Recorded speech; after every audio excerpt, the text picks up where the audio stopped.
शादी करके लैला हो घरे बैठैला हो छोड़ी के हमके तू कमाए चली गईला हो।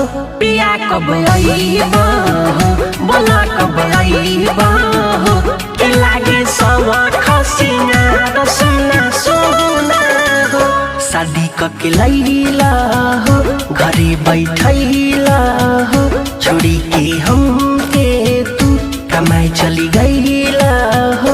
पिया कब आईबा हो बोला कब आईबा हो के लागे सब खसिना सुना सुना।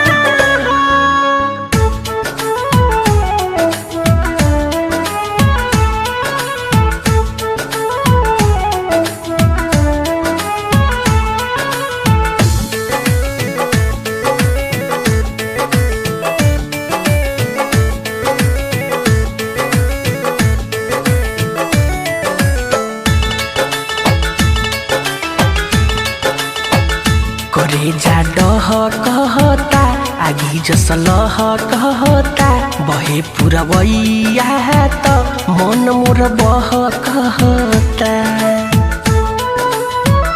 जुदाई सहीले केहू से न कहिले तू का जानता हार कि केंग रहिले।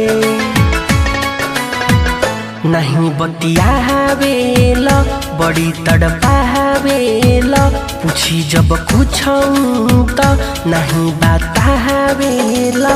पिया कब आईबा हो घरे कब आईबा हो के दर्द देता काहे दुगुना हो।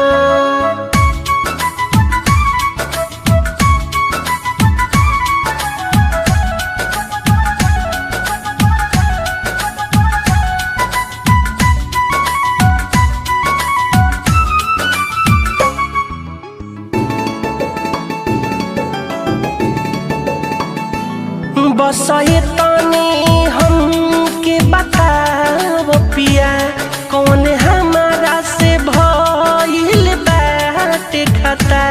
हम करी अब का जब सूती त नींदिया बतना।